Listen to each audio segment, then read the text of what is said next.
Saya mengucapkan selamat pagi kepada Bapak, Ibu, Saudara-saudari yang terkasih di dalam Tuhan.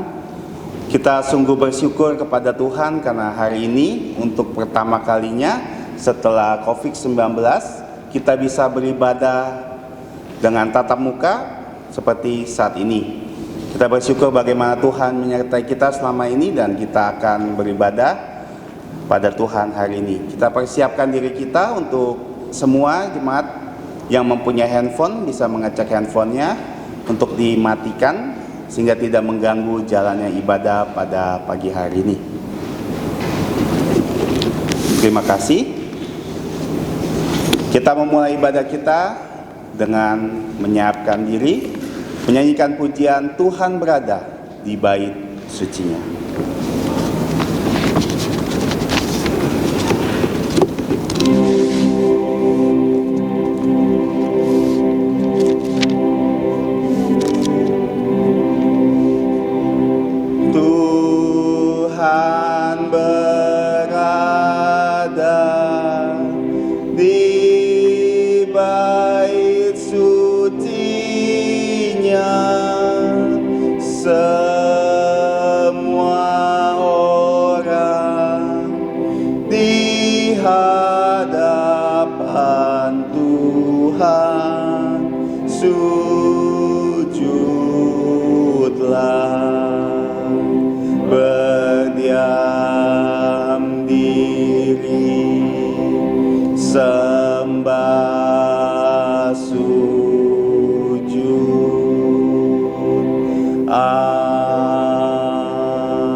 Teduh.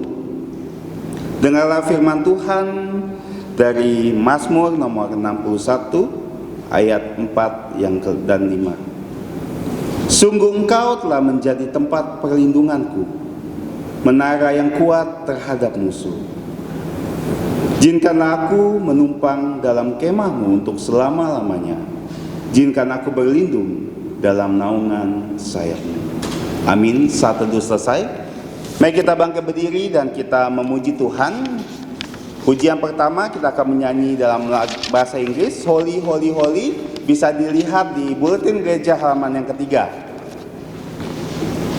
Holy, Holy, Holy. Bulletin gereja halaman yang ketiga.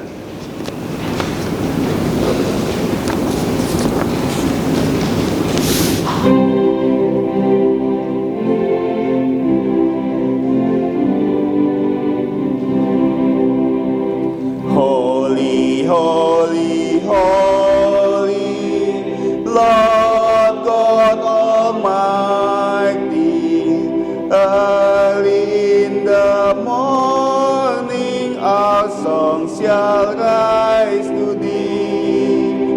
Holy, holy, holy, merciful and mighty, God in three persons, blessed Trinity.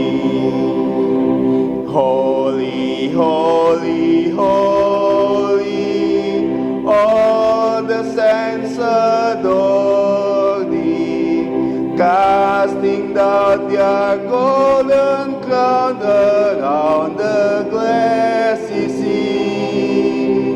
Cherubim and seraphim falling down before thee, with sword and art and evermore shall be.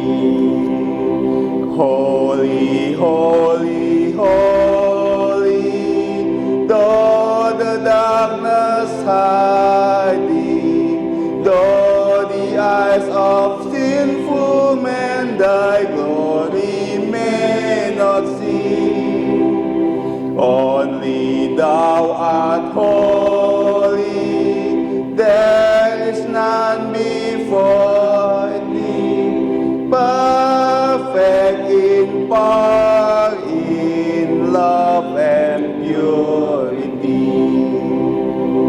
Holy, holy, holy, Lord God Almighty,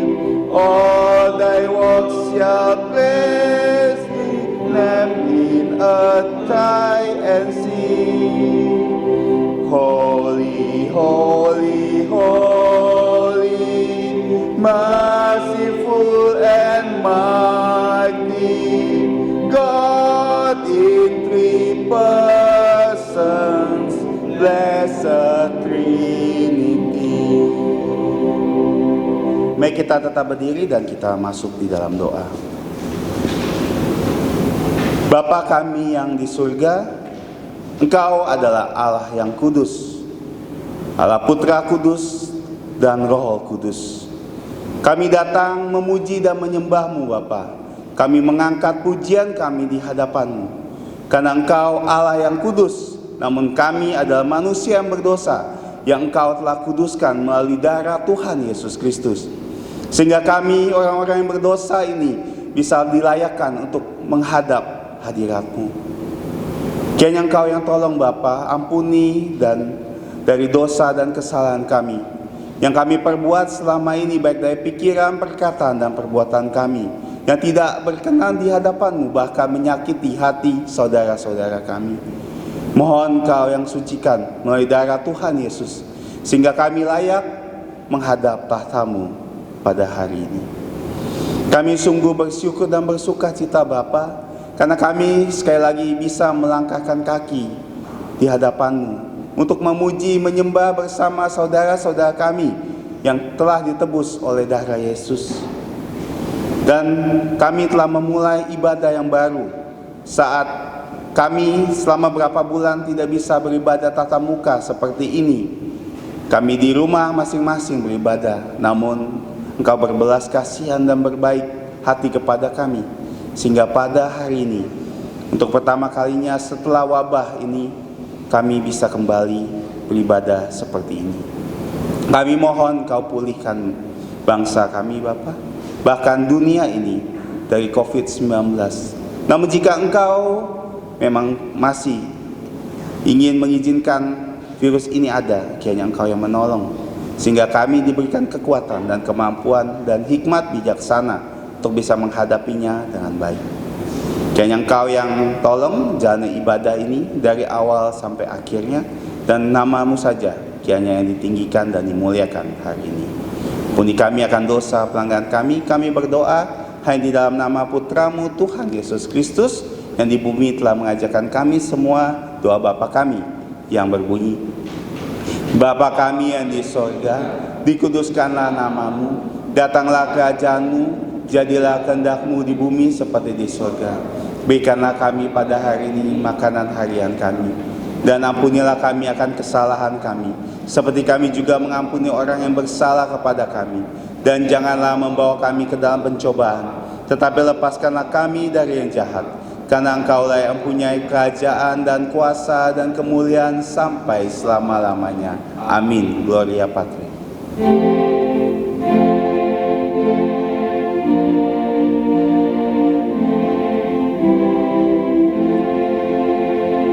Hormat diberi untuk Bapa, Putra, dan Roh Kudus, dari mula sampai sekarang dan seterusnya.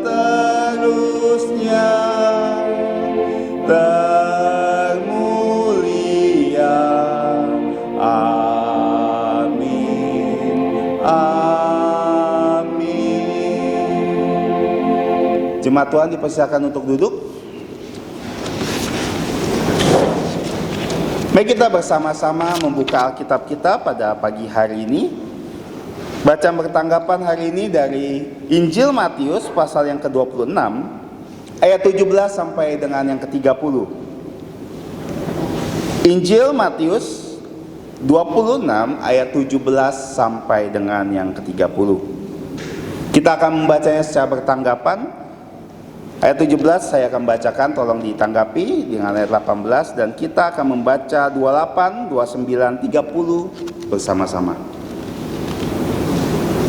Injil Matius 26, 17 sampai 30, saya akan mulai. Pada hari pertama dari hari raya roti tak beragi, Datanglah murid-murid Yesus kepadanya dan berkata, "Di manakah engkau kehendaki kami mempersiapkan perjamuan Paskah untukmu?"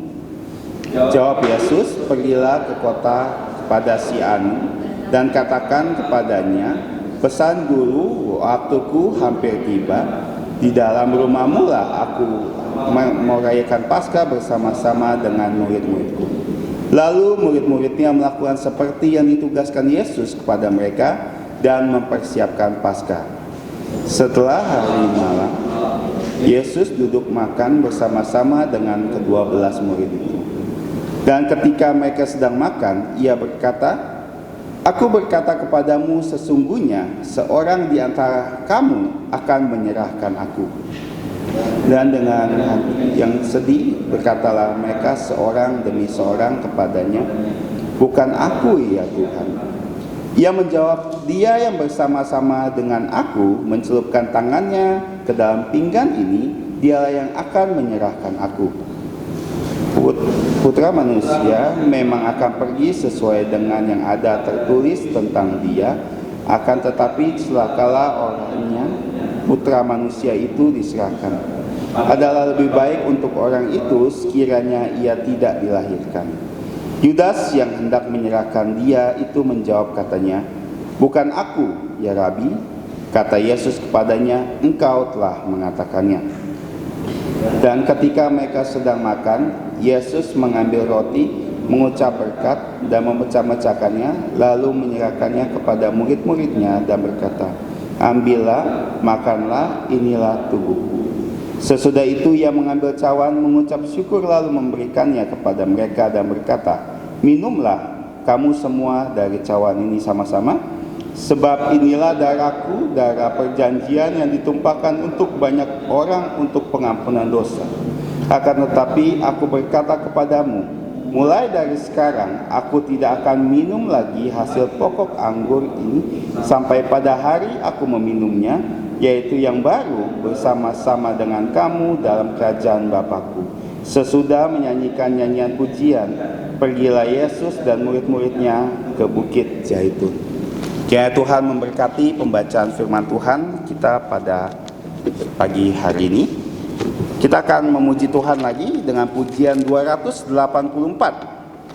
Pujian 284, "Tuhan ku cinta Kau."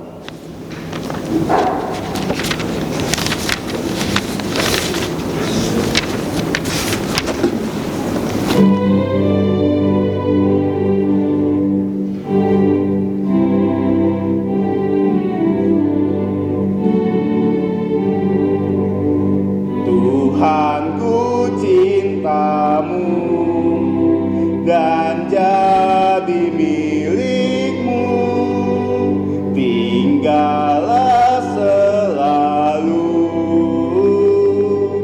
di jantungku. Tuhan ku cintamu dan jadi milikmu, karena Kau cintaku, mati untukku. Meski limpah ruah pamor dan hartaku, bila ku tanpamu sia-sialah. Tuhan ku cintamu dan jadi milikmu, karena Kau cintaku, mati untukku. Tiada di sorga dan juga di bumi yang aku kasihi, hanya Engkau. Tuhan ku cintamu dan jadi milik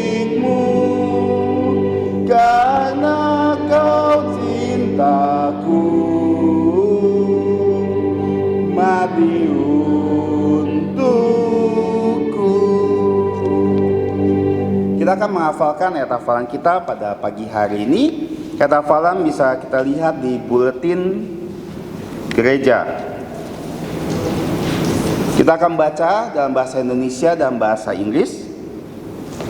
Ayat hafalan pertama kita akan baca dalam bahasa Indonesia, kemudian kita akan baca dalam bahasa Inggris, dan kemudian nanti kita akan coba hafalkan sekali dalam bahasa Indonesia dan sekali juga dalam bahasa Inggris.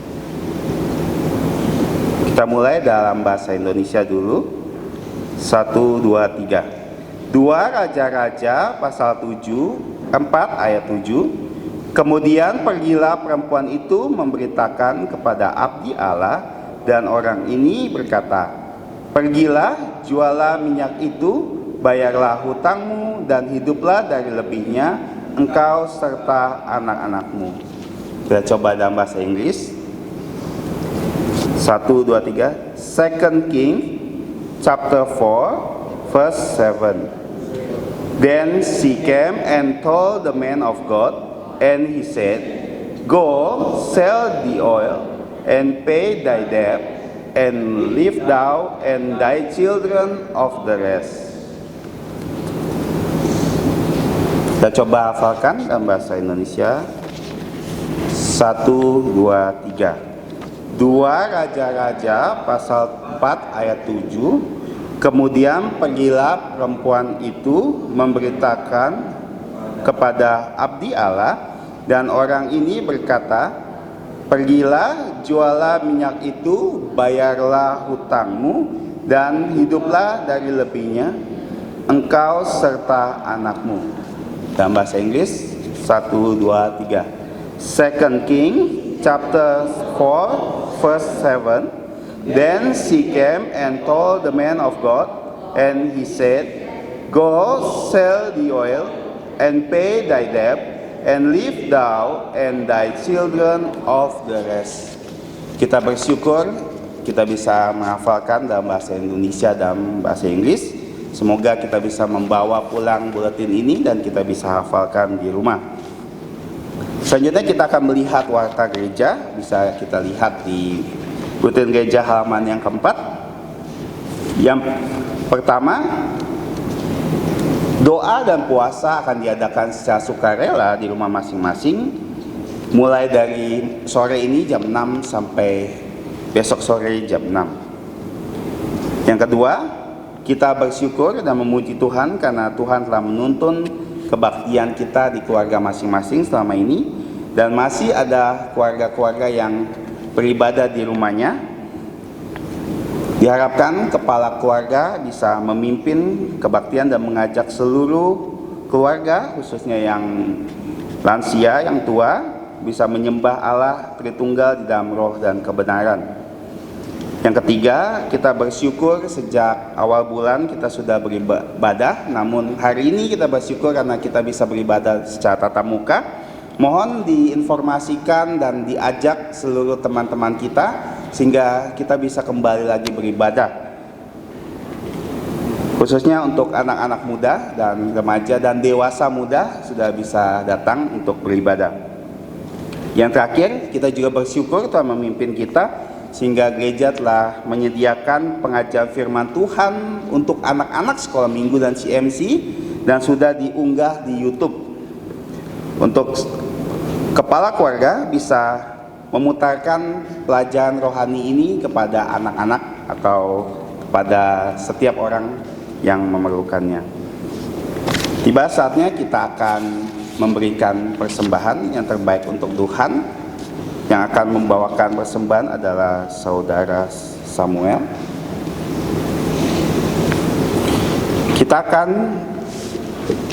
mengiringnya dengan pujian 247. Pujian 247.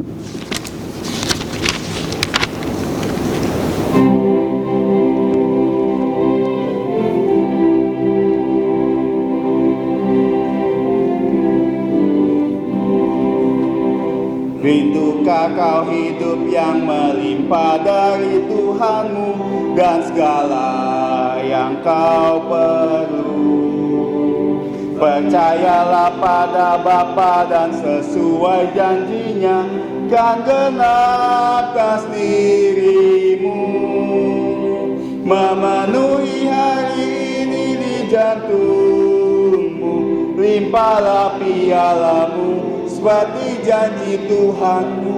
Memenuhi hari ini di jantungmu dengan kuasa Roh Kudus. Darahnya Tuhanmu memenuhi piala kosongmu, datanglah kepadanya. Mempersembahkan dirimu di hadirat Tuhanmu, firman-Nya kau kan diberi. Memenuhi hari ini di jantungmu, limpahlah pialamu seperti janji Tuhanmu.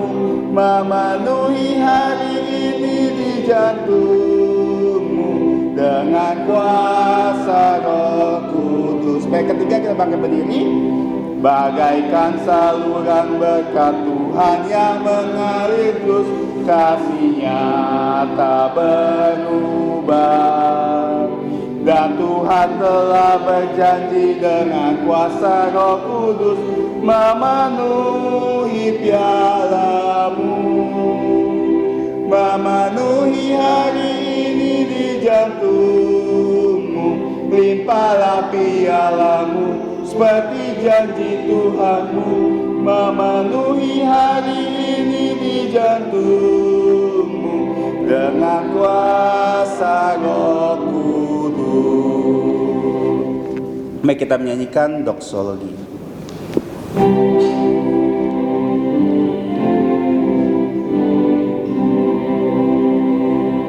Puji Allah sumber berkat, puji Dia semua ciptaannya, puji Dia para malaikat, Bapa, Putra dan Roh Kudus. Amin. Mari kita masuk dalam doa. Bapa kami yang ada di surga, Bapa dari Tuhan kami Yesus Kristus, Bapa yang telah menjadi sumber berkat kami, yang telah memberkati kami secara rohani maupun berkat-berkat fisik yang kami rasakan.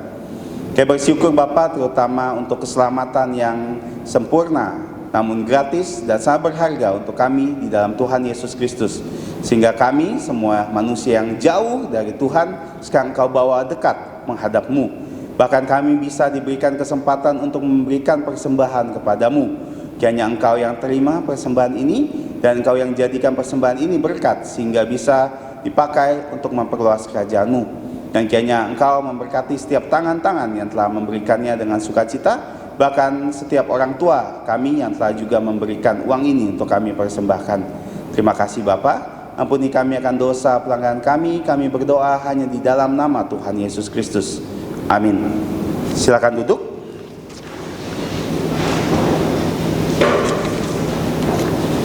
Saya mengundang untuk anak-anak bisa menuju ke ruang sekolah minggu. Untuk anak-anak, untuk remaja pemuda bisa tetap tinggal. Selanjutnya kita akan mendengarkan firman Tuhan. Doa penggembalaan akan dibawakan oleh Guru Injil Peter Yoksan, dan juga khotbah akan dibawakan oleh Guru Injil Peter Yoksan. Dan tema hari ini adalah Tuhan Yesus menetapkan perjamuan kudus. Kita siapkan diri kita dan kita serahkan kepada hamba-Nya. Saudari yang saya kasih dalam Tuhan Yesus Kristus, selamat pagi. Sebelum kita mendengarkan firman Tuhan, mari kita bersatu dalam doa penggembalaan. Sebelum kita berdoa, mari kita berlutut dan kita mengaku dosa-dosa kita, supaya dosa-dosa kita yang sudah kita lakukan baik di dalam pikiran, perkataan, perbuatan, dapat dibelas kasihani oleh Tuhan, dan darah Tuhan Yesus menghapus semua dosa kita sehingga tidak menghalangi persekutuan kita dengan Allah Tritunggal yang kudus. Marilah kita bersama-sama mengaku dosa kita di hadapan Tuhan sebelum kita masuk dalam doa penggembalaan.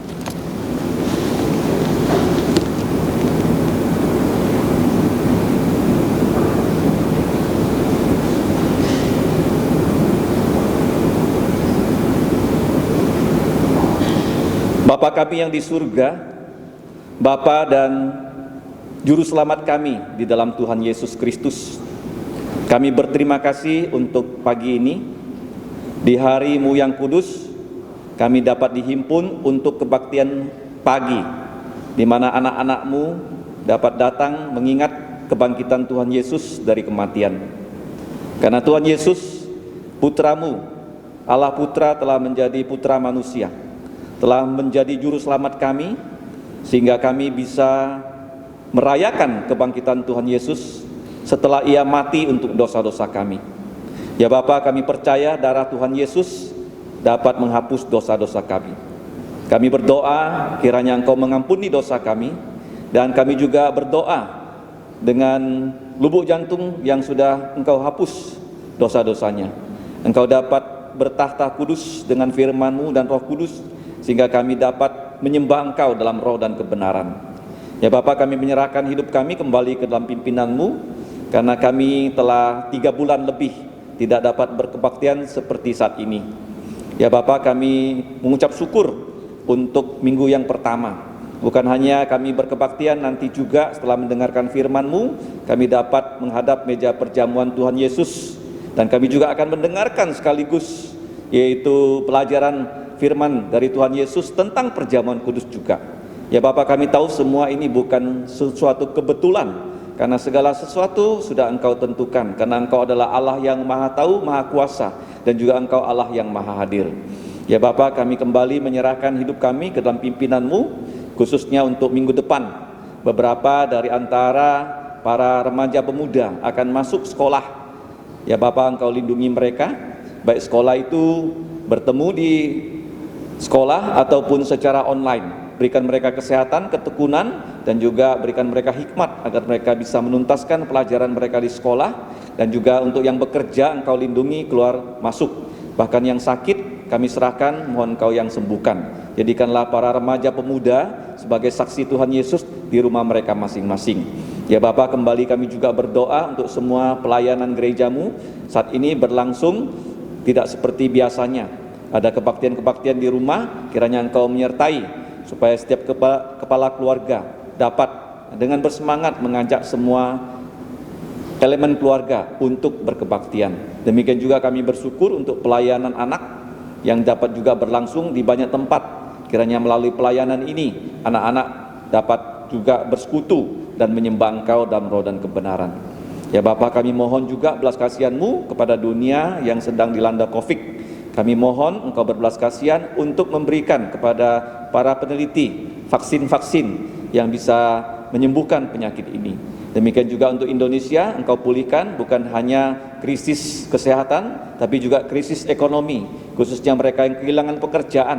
Engkau berikan ya Bapa apa yang mereka perlukan, khususnya anak-anak-Mu. Kiranya kami dalam suasana seperti ini semakin dekat dengan Engkau melalui firman-Mu. Ya Bapa, kami serahkan pada saat ini, kami mau mendengarkan firman-Mu. Kiranya setelah mendengarkan firman-Mu, rohani kami semakin bertumbuh. Jadikanlah kami sebagai remaja pemuda dan manusia Kristen yang bisa memuliakan Tuhan Yesus sampai Ia datang kedua kali. Ya Bapa, kami perlu Roh Kudus untuk mengurapi telinga kami dan juga lubuk jantung kami, supaya kami bisa mendengar firman-Mu, menjadi pelaku dan pewarta firman-Mu untuk kemuliaan dari nama Tuhan Yesus. Inilah doa kami ya Bapa, dalam nama Tuhan Yesus kami berterima kasih. Amin.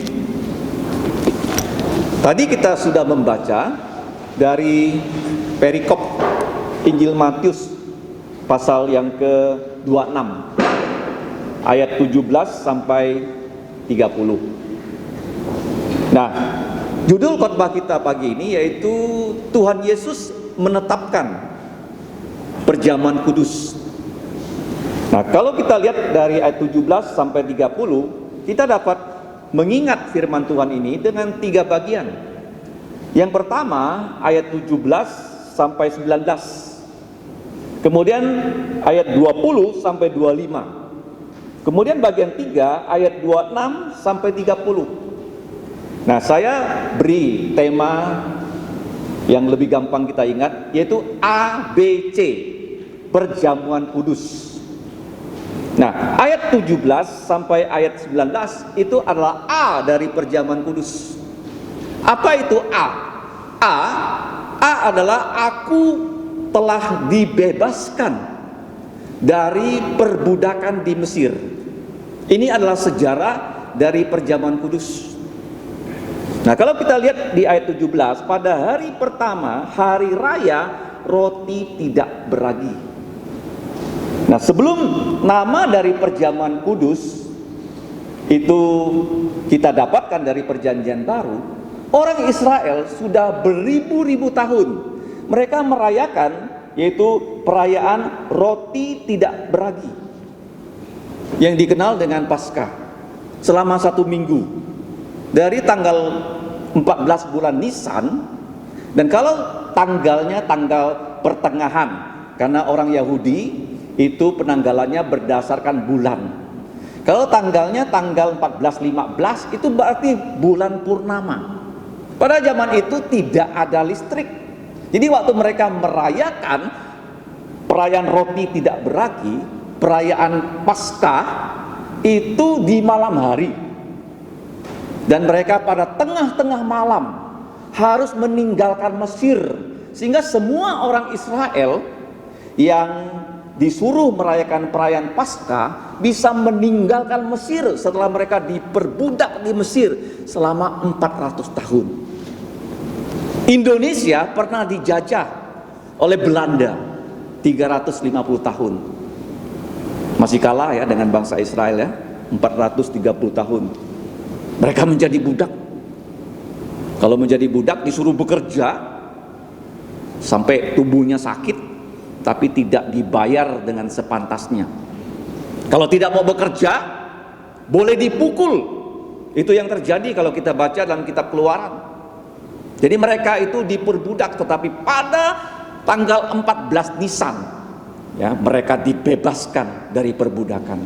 Aku telah dibebaskan dari perbudakan.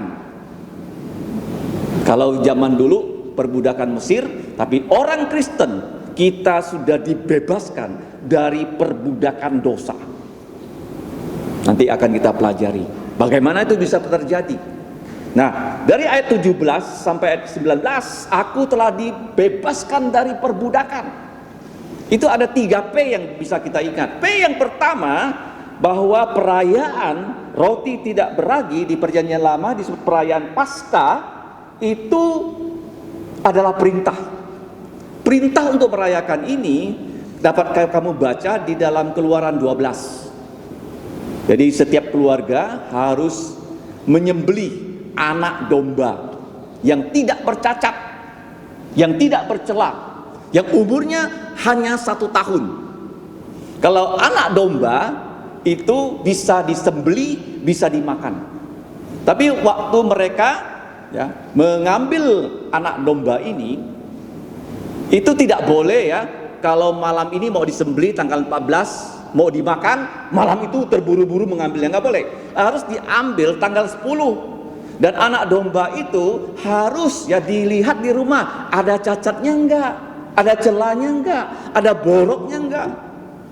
Kalau didapatkan ada cacat celah nggak boleh, karena anak domba itu melambangkan Tuhan Yesus yang tidak berdosa. Nah, kamu tahu ya, banyak orang pecinta binatang. Ada yang cinta anjing, ya kan? Ada yang cinta kucing, ada yang cinta burung.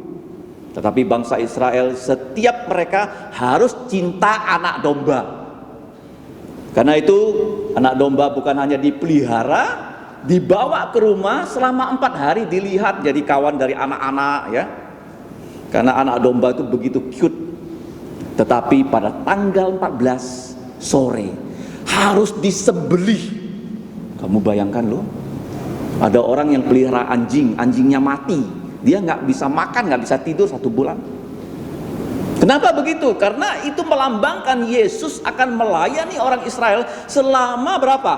3,5 tahun. Dan Yesus adalah orang yang kalau kita dekat dengan dia, semakin kita mau dekat. Tuhan Yesus tidak pernah menyakiti orang.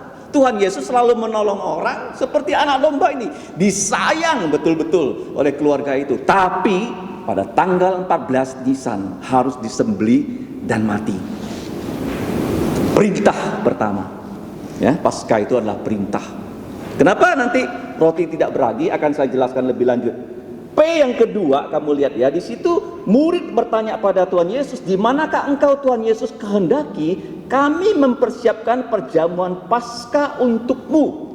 Jadi tidak ada pertanyaan bahwa Yesus tidak merayakannya, tapi mereka tahu di mana Paskah itu harus dirayakan Tuhan Yesus, karena Tuhan Yesus tidak punya rumah di Yerusalem. Putra manusia datang kepada bilik kepunyaannya, tapi dia tidak punya tempat. Jadi P yang kedua, kita lihat persiapan Paskah lewat siapa. Nah, persiapan ini penting ya. Saya tadi mengingatkan kepada 3 anak saya, kalau mau berhasil harus ada persiapan. Nah, kita sudah berkebaktian di sini selama 3 kali dengan screen. Kenapa nggak langsung seperti ini? 3 kali kebaktian dengan screen itu adalah persiapan. Kalau kamu mau berhasil, kamu harus bersiap. Tidak boleh terburu-buru ya. Jadi persiapan itu dilakukan oleh siapa? Oleh tim ya, karena kita harus bekerja sama dengan orang percaya lainnya. Tidak ada di gereja itu pemain tunggal ya. Pemain badminton tunggal, pemain pingpong tunggal, pemain golf, nggak ada. Di gereja itu ya semuanya adalah apa? Pemain tim. Nah, yang dikirim kalau kamu baca dalam kitab Lukas pasal 22 itu Petrus ya. P pertama perintah, kemudian persiapan. Petrus dan Yohanes disuruh pergi ke kota. Kota ini kota Yerusalem. Karena perintah Allah dalam Ulangan 16:16, Paskah itu harus dirayakan di Yerusalem. Ini adalah pesta perayaan yang paling besar di dunia ini. Ya, kalau perayaan Imlek orang Tionghoa, orang pulang kampung, ya kan? Kampungnya jadi ramai kan? Hanya orang kampung itulah yang merayakan. Kalau Paskah itu orang Israel dari seluruh kampung datang ke Yerusalem. Nggak ada ya perayaan di dunia ini yang lebih meriah daripada Paskah. Mereka harus jalan kaki. Ya, kalau dari Nazaret, kalau kamu baca, Yesus jalan kaki bersama Yusuf dan Maria 12 hari sampai di Yerusalem untuk merayakan Paskah. Karena ada 3 perayaan yang wajib dilakukan oleh orang Israel dewasa: Paskah, Pentakosta, dan Pondok Daun. Jadi waktu perayaan itu Yesus bukan sendiri, dia bersama dengan 12 murid. Yesus bilang kepada Petrus dan Yohanes, pergi ke kota Yerusalem dan pinjam sebuah tempat. Yesus katakan, kamu akan bertemu dengan seorang laki-laki. Wah, di Yerusalem begitu banyak laki-laki, apalagi perayaan Paskah, begitu banyak orang di kota itu. Bagaimana mengenal laki-laki itu? Kalau kamu baca dalam kitab Lukas 22, dikatakan laki-laki ini dia membawa air dengan kendi. Dan laki-laki ini adalah orang kaya. Karena kalau kita periksa lebih lanjut dalam Lukas 22 ayat 12, dia punya ruang atas. Rumahnya bukan 1 lantai tapi 2 lantai. Kalau orang punya rumah tingkat biasanya bukan orang biasa kan. Dan ruang atasnya itu dikatakan besar. Tapi laki-laki ini walaupun orang kaya, dia pergi mengambil air. Biasanya orang kaya kan banyak pembantu kan, gak perlu dia pergi mengambil air sendiri. Tapi Tuhan Yesus bilang, kamu ketemu laki-laki ini, dia lagi bawa air. Nah, kamu ikut dia. Dan pesan guru, waktuku, kesempatan Yesus hampir tiba. Ya, dalam bahasa aslinya itu kairos. Nah, dalam bahasa Yunani ada 2 kata untuk melukiskan waktu. Yang pertama itu kronos, kita dapatkan kronologi. Ya, kronologi. Tahun 2019, 2020, kalau Yesus belum datang 2021. Makanya jam itu disebut apa? Kronometer. Ya, untuk mengukur kronos. Yang kedua, kairos. Ini kairos, kesempatan. Kesempatan apa? Nanti saya akan jelaskan. Yesus akan menggenapi Paskah yang paling tinggi. Ya, karena beribu-ribu tahun orang Israel menyembelih domba, tapi darah anak domba tidak bisa menghapus dosa. Nah, kita lihat di sini bertemu dengan seorang laki-laki dan dia sedang membawa air. Ya, gampang dikenal kan, karena yang membawa air kan perempuan, tapi ini laki-laki. Dan pesan guru, rumahmulah aku, Tuhan Yesus, akan merayakan Paskah bersama dengan muridku yang 12 orang. Jadi P pertama, Paskah itu perintah. P kedua, persiapan oleh Petrus dan Yohanes. Nah, P ketiga ayat 19, lalu murid-muridnya melakukan seperti yang ditugaskan Yesus kepada mereka untuk mempersiapkan Paskah. Nah, perjamuan kudus nama awalnya adalah perayaan roti tidak beragi dan juga disebut perayaan Paskah ataupun pesta Paskah. P ketiga itu Paskah nanti akan Tuhan Yesus permanenkan. Apa itu permanenkan? Di mana dalam perayaan Paskah anak domba Allah akan disalibkan. Dan pada saat Yesus disalibkan, itu adalah pertemuan antara ketaatan aktif Tuhan Yesus dengan ketaatan pasifnya. Ya, kalau kita lihat simbolnya itu seperti salib. Ya, banyak orang Kristen ketika ditanya, bagaimana kamu bisa selamat? Orang Kristen itu akan menjawab, saya percaya darah Yesus menghapus dosa saya. Darah Yesus itu melambangkan ketaatan pasif Yesus. Kalau kamu baca, adalah dicantumkan dalam Yesaya pasal yang ke-53. Tetapi sebelum dia bisa menanggung dosa kita, Yesus itu kamu lihatlah salib, ada kolom vertikalnya, dia melakukan semua hukum Taurat, termasuk merayakan Paskah yang diperintahkan, itu Yesus sudah rayakan waktu umurnya sudah 12 tahun.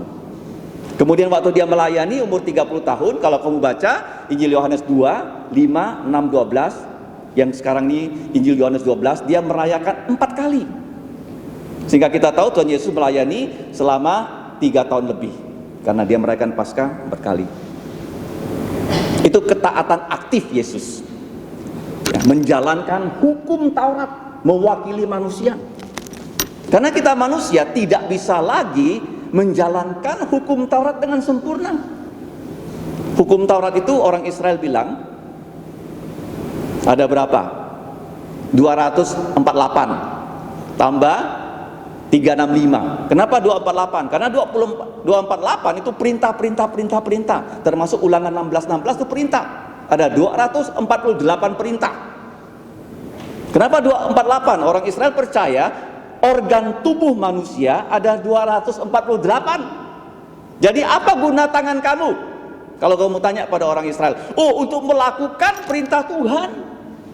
Apa gunanya kaki kamu? Untuk melakukan perintah Tuhan. Perintah apa? Hari Minggu datang ke gereja, kakinya. Kalau hari Minggu kakimu mau membawa kamu ke tempat lain, itu dosa. Paham? Apa guna tangan kamu?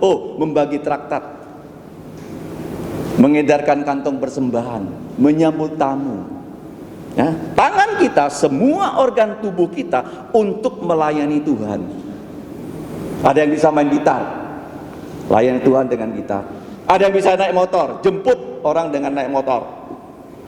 Perintah dari Tuhan. Nah, sedangkan kenapa 365? 1 tahun ada 365 hari. Begitu banyak larangan. Larangannya apa? Dalam 10 hukum sudah ada 8 larangan. Jangan ada padamu ilah lain di hadapanku. Nah, sekarang memang kita nggak nyembah patung kan? Tapi kamu nyembah gadget. Bangun tidur langsung gadget. Mau tidur pun nggak bisa tidur karena ada gadgetnya. Sampai orang tuanya harus matikan wifi, sita HP-nya, baru bisa tidur. Itu menjadi berhala kamu. Jangan ada padamu ilah lain di hadapanku. 365 ya dalam hukum Taurat. Nah, semua itu Yesus taati dengan sempurna. Ya, perfect obedience of Christ. Jadi dengan ketaatan sempurna Yesus, Galatia 4:4, secara aktif dia menjalankan semua hukum Taurat, dan secara pasif dia mati di atas kayu salib untuk dosa kita. Dia mati.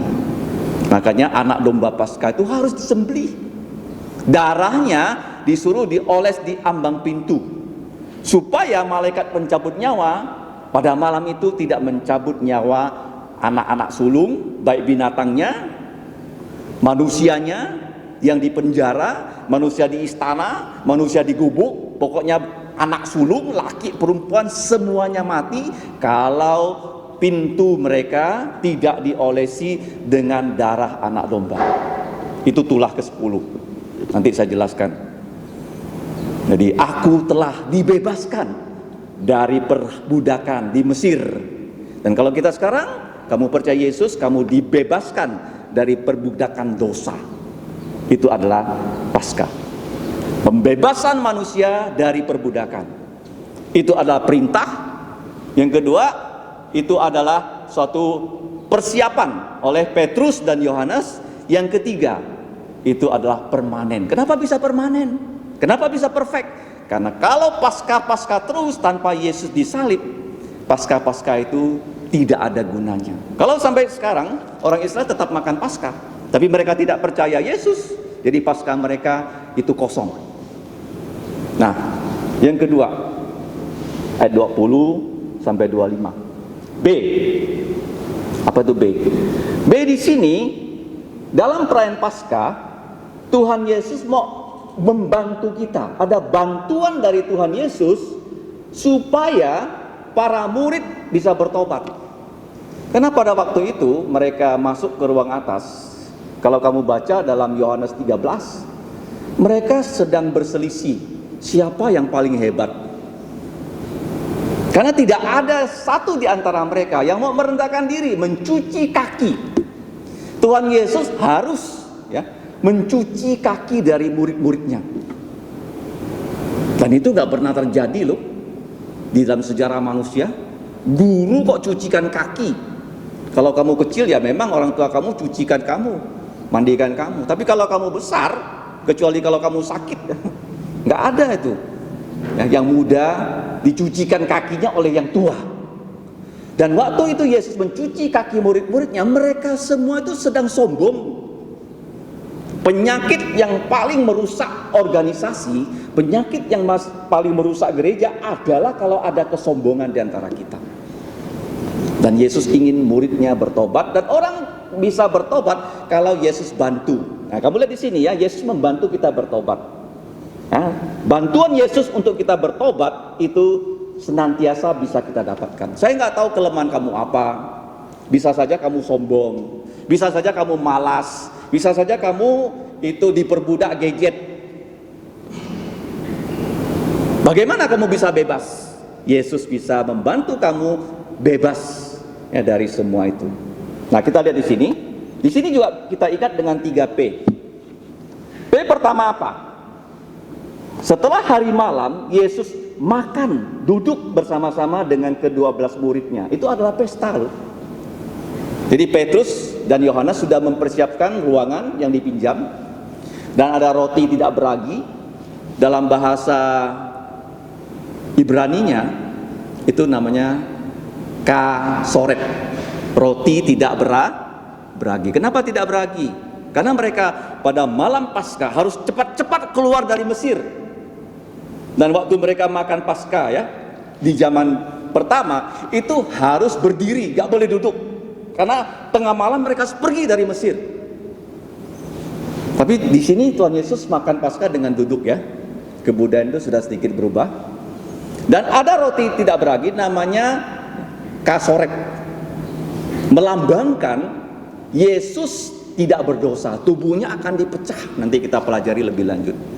Dan pada perayaan Paskah disebut roti tidak beragi selama 7 hari, dari tanggal 14 bulan Nisan sampai tanggal 21. Mereka harus periksa rumah. Tidak boleh ada ragi di rumah mereka, karena ragi itu melambangkan dosa. Untuk aspek ini tidak boleh. Nah, jadi mereka harus makan roti tidak beragi. Dan roti tidak beragi itu bagaimana rasanya? Keras kan? Dan juga di situ ada sayur pahit. Nah, kalau sekarang kita bayangkan kita makan sandwich ya, rotinya tidak beragi, dikasih sayur pahit. Saya nggak tahu sayur pahit sekarang yang pahit apa ya? Mungkin daun pepaya ya, kalau di konteks Indonesia ya. Daun pepaya itu pahit loh. Kalau nggak percaya coba di rumah ya, pulang makan daun pepaya. Dilalap, jangan direbus, pahit sekali. Kemudian di atasnya ada daging anak domba yang dipanggang. Dan dikatakan dalam Paskah, makan daging anak domba. Dan anak domba itu harus sudah disembelih di bait Allah. Dan Petrus dan Yohanes sudah membawa daging yang dipanggang ini. Dan waktu mereka makan, nggak boleh tulangnya itu patah. Ya, kalau kita makan kan Kentucky kita patahkan kan, baru kita makan kan. Ini nggak boleh patah. Itu melambangkan Yesus akan disalib, dipukul, ditinju, ditombak dan sebagainya. Tapi tidak satu pun mematahkan tulang Yesus. Artinya begini ya, Yesus diizinkan menderita, tapi kalau Tuhan tidak izinkan tulangnya patah, nggak akan mungkin patah. Kalau sekarang kamu jadi orang Kristen menderita, ada hal tertentu Tuhan tak izinkan, nggak bisa terjadi loh. Seperti Ayub, ya, dia menderita, anaknya mati, hartanya habis, istrinya pun mengutuk dia. Dan Tuhan bilang sama iblis, kau jangan ambil nyawa Ayub. Ya, Tuhan itu protect Yesus, walaupun ditinju, walaupun dicambuk, tulangnya tak satu pun yang patah. Jadi anak domba itu kalau dimakan nggak boleh ada tulang yang patah.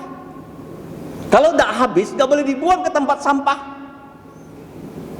Bagaimana? Kalau tidak habis harus dibakar habis. Begitu sakralnya ya anak domba ini, karena melambangkan Yesus. Nah, pada saat pesta itu terjadi panik. Kenapa panik ya? Nah, kalau misalnya dalam pesta tiba-tiba terjadi sesuatu. Saya ingat waktu saya menikah dengan istri saya di Hotel Kartika tahun 1995.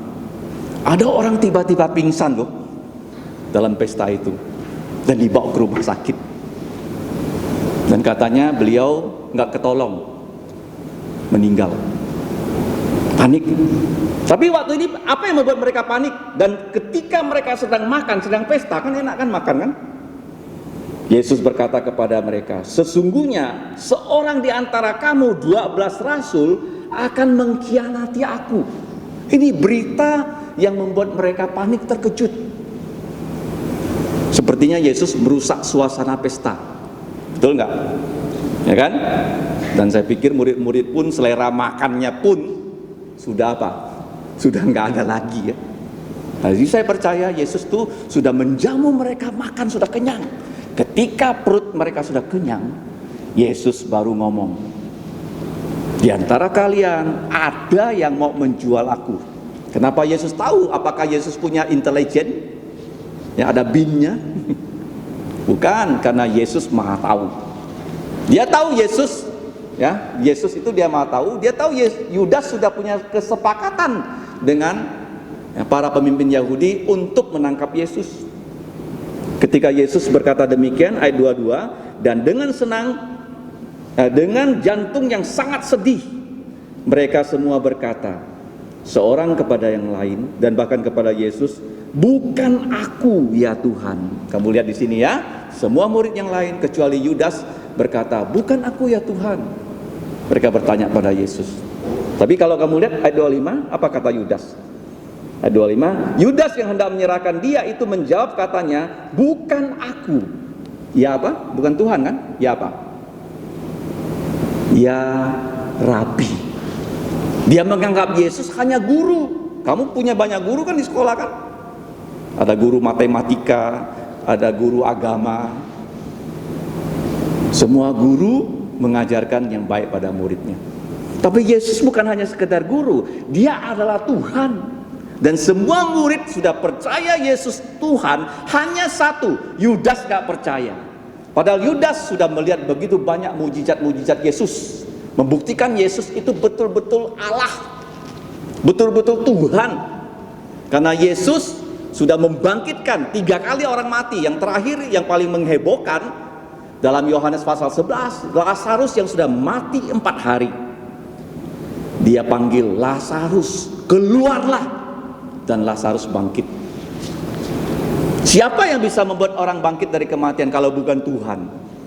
Dan 11 murid semuanya percaya Yesus adalah Tuhan, tapi Yudas hanya menganggap Yesus sebagai guru. Sekarang pertanyaannya, kamu sudah belum percaya Yesus sebagai Tuhan?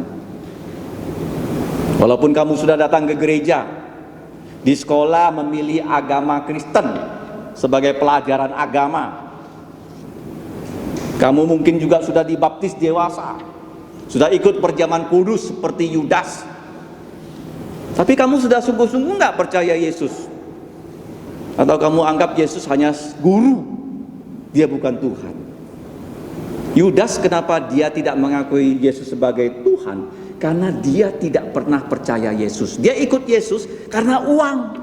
Dia ingin Yesus jadi raja, supaya waktu Yesus jadi raja, dia bisa jadi menteri. Kan enak kan jadi menteri kan? Sekarang Pak Jokowi bilang mau reshuffle kabinet, semua berangan-angan jadi menteri. Ya, ada seorang dikatakan akan jadi menteri, itu Pak Ahok. Saya tanya Pak Ahok, betul nggak? Dia bilang nggak tahu. Ya kan? Siapa yang nggak mau jadi menteri? Siapa nggak mau jadi bupati? Siapa yang nggak mau jadi gubernur? Semua manusia mau, termasuk Yudas. Kalau kamu melayani Tuhan, ingin jadi top, salah. Ingin jadi terkenal, salah. Kamu melayani Tuhan, kenapa? Karena kamu mengasihi Yesus. Itu kuncinya ya. Bukan karena uang, bukan karena wah sekarang ada pelayanan ya lewat YouTube. Jadi banyak orang suka merekam dirinya sendiri, masukkan YouTube supaya terkenal. Bukan. Kita melayani Tuhan karena kita mengasihi Yesus, supaya kasih Yesus bisa sampai kepada orang yang mendengarkan firman Tuhan. Nah, kita lihat di sini. Jadi mereka yang tengah pesta menjadi panik, ya, menjadi apa? Panik. Berikutnya, Yesus kenapa membuat kita panik? Dia ingin ada pertobatan. Pertobatan dari semua murid-muridnya, karena semua murid-muridnya pada saat itu sedang sengketa siapa yang paling besar di antara mereka. Gak ada yang mau cucikan kaki dari orang lain. Yesus turun tangan, cucikan kaki. Dan Yesus di sini bilang, bagaimana? Kalau kamu berdosa, ya, kamu tidak mau bertobat, maka ada hukumannya. Kalau kita melihat ya ayat 23. Ia menjawab, dia yang bersama-sama dengan aku mencelupkan tangannya ke dalam pinggan ini, dialah yang akan menyerahkan aku. Jadi Yesus sudah tahu sebelum hal itu terjadi. Kenapa? Kalau kita lihat ayat 23 ini adalah penggenapan dari nubuatan yang sudah ditulis di dalam kitab Mazmur. Mari kita buka Mazmur 41 ayat 10. Kita baca sama-sama ya. Kenapa Yudas ini menjual Yesus? Ada lebih dari 300 kali ya, nubuat dalam perjanjian lama yang mengatakan apa yang akan terjadi dengan kehidupan Yesus. Dia lahir di mana, kemudian ya dia dibesarkan di mana, kemudian dia akan mati di mana, semuanya sudah ditulis ya. Ayat 10 kita baca sama-sama, 1-3. Bahkan sahabat karibku yang kupercayai, yang makan rotiku, telah mengangkat tumitnya terhadap aku. Yudas sudah hidup dengan Yesus 3 tahun lebih. Yudas dipercaya Yesus sebagai bendahara. Saya sudah jelaskan kan? Matius itu pemungut cukai yang sering pegang uang, gak jadi bendahara loh. Tapi Yudas ini diserahkan menjadi pemegang uang. Tapi dia sering curi uang dari Tuhan Yesus. Kenapa Tuhan Yesus izinkan uangnya dicuri? Uang gereja bisa dicuri enggak? Oh bisa, ya ada bendahara gereja korupsi. Tapi ada juga korupsi yang kelihatannya nggak korupsi. Gereja mengumpulkan begitu banyak uang, miliaran, triliunan, taruh di BCA. Itu juga korupsi. Karena nggak dipakai untuk pelayanan. Uang dari persembahan ini harus cepat-cepat dipakai. Seperti sungai Yordan mengalir terus ya. Dan sumbernya adalah apa? Laut Galilea. Kenapa Laut Galilea ini nggak pernah busuk? Karena airnya terus mengalir ke sungai Yordan.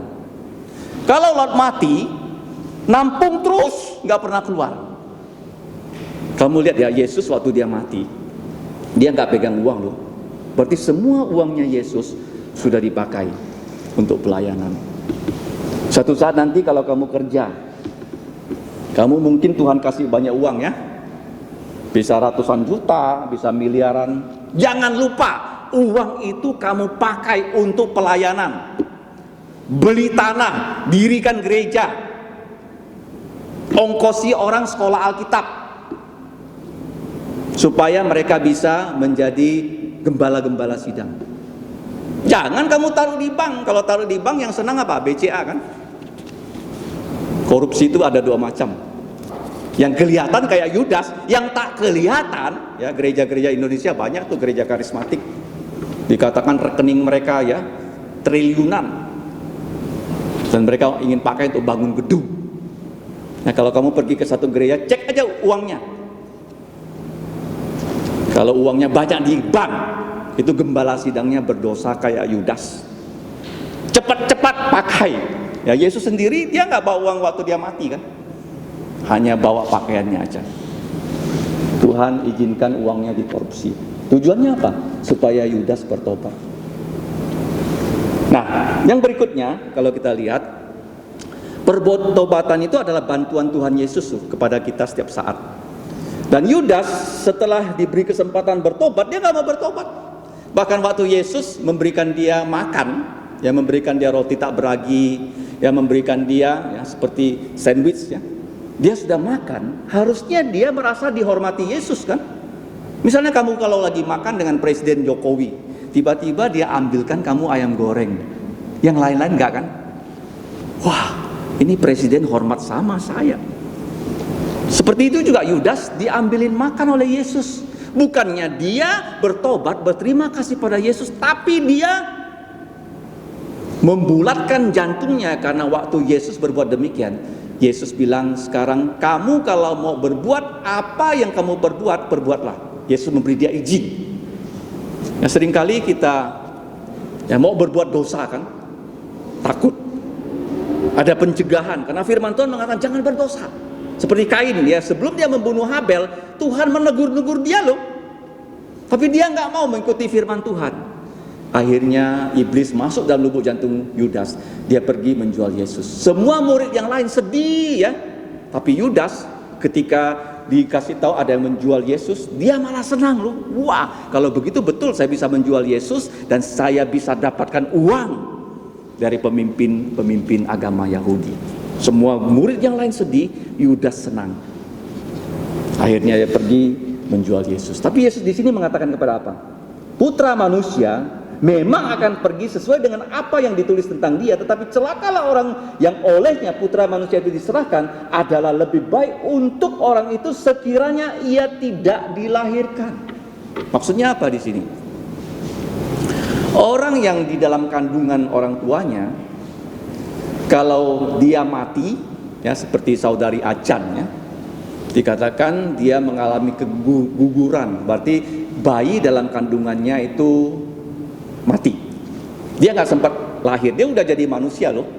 Walaupun namanya orang tuanya belum kasih, di hadapan Tuhan dia sudah manusia. Sejak ya Tuhan ciptakan dia, antara telur bapak dan ibu ya itu bertemu dalam rahim, itu sudah jadi manusia. Makanya kalau sudah hamil nggak boleh gugurkan. Sudah jadi manusia. Walaupun kita nggak tahu bentuknya kayak apa, jenis kelaminnya apa, tapi dia sudah manusia, nggak boleh digugurkan. Itu pembunuhan. Kalau orang yang gugur dalam kandungan orang tua, dia masuk surga. Kenapa? Karena dia belum tahu membedakan yang baik dan jahat. Makanya anak-anak sekolah minggu umur 3 tahun sudah tahu tentang dosa, tentang Yesus. Kamu kasih tahu dia tentang Yesus, anak yang umur 3 tahun bisa percaya Yesus. Makanya di sekolah minggu dan di tunas remaja sering kita bertanya, sudah belum kamu percaya Yesus? Kapan kamu percaya Yesus? Ada anak-anak menjawab, oh saya di TKB percaya Yesus, saya di TKA, saya di kelas 2 SD, saya di kelas 5 SD. Sekarang pertanyaan pada kalian semua, kapan kamu percaya Yesus? Kamu harus bisa kasih tahu loh. Kalau enggak kasih tahu, lebih baik kamu jangan lahir daripada kamu lahir enggak percaya Yesus seperti Yudas. Kalau sudah lahir, sudah tahu kanan dan kiri, harus sudah percaya Yesus. Kalau enggak, seperti Yudas, orang itu binasa. Kalau kamu sudah di gereja ini sudah lama, pertanyaannya sudah belum percaya Yesus. Nah, Petrus juga jatuh. Kalau kita lihat 3 kali dia menyangkal Yesus, tapi Yesus selalu memberi bantuan supaya Petrus bertobat. Kita juga sering salah. Dan ingat perjamuan Paskah, perjamuan kudus adalah untuk membawa kita bertobat, membuat kita menjadi manusia yang lebih baik. Jadi Yudas dikasih penalti karena setelah dikasih permisi menyangkal Yesus, dia nggak bertobat. Petrus dikasih permisi menyangkal Yesus 3 kali dan Yesus membawa dia bertobat. Kalau kamu baca di pasal terakhir dari Injil Yohanes, Petrus itu sangat menyesal ketika ayam sudah berkokok 2 kali, dia menyangkal Yesus 3 kali.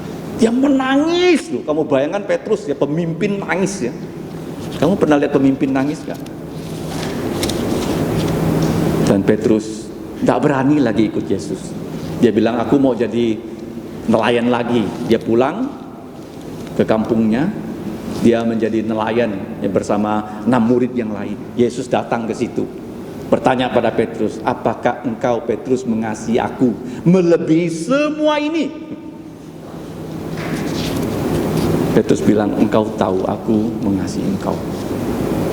Terus Petrus disuruh, gembalakanlah domba-domba kecilku, anak-anak. 2 kali pertanyaan sama, gembalakanlah domba-dombaku. 3 kali sama. Akhirnya Petrus memang menjadi rasul, yang dari tangan Petrus kita dapatkan Injil Markus dan surat 1-2 Petrus. Dan Yesus lihat Petrus betul-betul mengasihi Yesus, yang sudah bertobat. Ketika dalam sejarah gereja kalau kamu baca, Petrus itu waktu dia mati, dia disalibkan karena dia orang Yahudi boleh disalibkan. Paulus gak boleh disalibkan karena Paulus orang Roma. Orang Roma hanya boleh dipancung, gak boleh disalibkan. Karena disalibkan itu adalah peristiwa paling memalukan. Gak pakai pakaian dan matinya sangat menyakitkan. Petrus bilang, saya gak layak disalibkan seperti Yesus. Dia bilang, salibkan aku dengan kepala terbalik begini. Kepala apa? Terbalik. Itu menurut sejarah gereja. Petrus bertobat. Yudas tidak mau bertobat, akhirnya Yudas binasa. Dia gantung diri, dia mati, dan tanah pekuburannya sudah saya jelaskan menjadi tanah darah. Nah, yang terakhir C. Ayat 25 itu Yudas binasa. Ayat 26 sampai 30 di situ pelajarannya adalah C. Cawan. Jadi waktu mereka makan pesta itu banyak namanya Tadi saya katakan bukan hanya satu nama, perayaan Paskah, perayaan roti tidak beragi. Nah, oleh Yesus sekarang perayaan Paskah itu digenapi. Kenapa digenapi? Karena untuk orang yang percaya Yesus, kalau kita baca Alkitab, ada 7 Paskah signifikan di Alkitab. Paskah pertama itu di Mesir, di tanah Gozen sebelum mereka keluar dari Mesir. Keluaran 12. Kamu baca lagi, setelah mereka keluar dari Mesir, pernah mereka di kaki Gunung Sinai bersama Musa merayakan Paskah di luar Mesir, di Gunung Sinai. Paskah ketiga yang signifikan, waktu Yosua berhasil membawa orang Israel masuk tanah perjanjian. Mereka merayakan Paskah di tanah perjanjian. Setelah itu Mana tidak turun lagi. Ya, mereka harus makan dari hasil bumi. Ketiga ya. Yang keempat, kapan? Ya, kalau kamu lihat yang keempat kapan? Waktu orang Israel tidak semua bisa merayakan Paskah, itu di zaman raja yang disebut raja apa? Hizkia. 2 Tawarik 3:0. Dia melihat kerajaan utara sudah runtuh dan dia himpun semua orang Israel loh, karena kerajaan utara sudah dicegah nggak boleh datang ke Yerusalem merayakan Paskah, dan Tuhan hancurkan negara itu loh, dan tidak ada lagi rajanya. Ya, raja yang terakhir itu sudah mati, dan Hizkia mengatakan ini kesempatan, dia kumpulkan semua orang Israel, rayakan Paskah di Yerusalem. 2 Tawarik 3:0. Paskah signifikan keempat. Paskah signifikan kelima, waktu Raja Yosia mengadakan reform, tapi kulitnya reform, dalamnya nggak reform. Itu Paskah signifikan kelima.